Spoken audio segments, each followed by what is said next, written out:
Okay, the fishing club, we received a grant from the Department of Natural Resources, Department of Conservation, and to start the fishing club, they provided most of the equipment. Some of the boys bring their own, but they did provide most of the equipment so we could take these fellows fishing. So it's just a group that goes fishing, and we also do some classroom education stuff as well. I think it's pretty amazing. We go fishing after school every Tuesday, and it's pretty fun. We hang out for an hour and just go fishing. Caught a lot of fish. It's fun. It's important just because it gives more opportunity to, maybe some kids who maybe they don't play sports a lot, provide them different opportunities to be involved in the school. So yes, it's very important for that aspect. We think it's important that the kids develop skills for a lifelong sport. Fishing is something that they can do that's, one, good for the environment, that gives them a good hobby, that gets them at least some exercise and out in front of the screens for a little while, and just the appreciation for conservation. We have a mixed group. We have some that have been fishing for years, and then we have some who have not been fishing very much at all.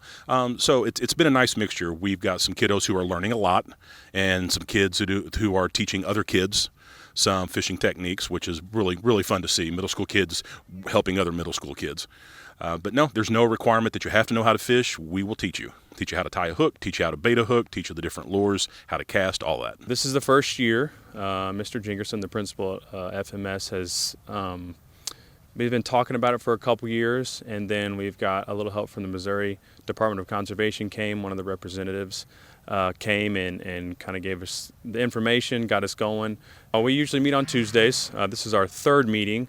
Our first meeting was at the middle school, just to kind of get organized and set some expectations for the students.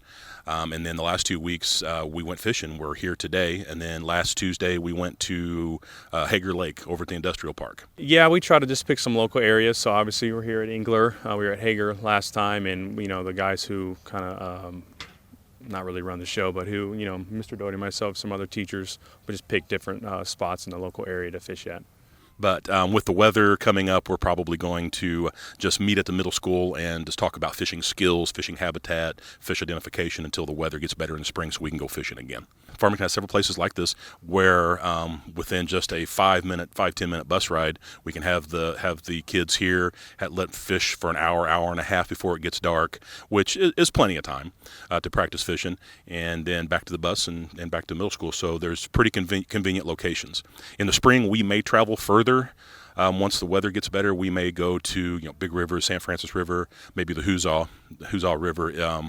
As long as we get transportation and an opportunity to go. There's not any real strict criteria or anything like that.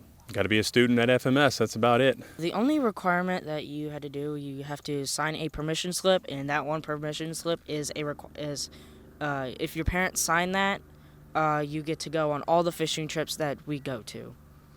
And the only other requirement is just good behavior. We don't want to harm the fish any more than catch and release. Behavior, protecting the fish, protecting the conservation and wildlife. Yep. And like I said earlier, I think it's important to teach these kids a lifelong hobby, something that they can do in the area for the rest of their lives.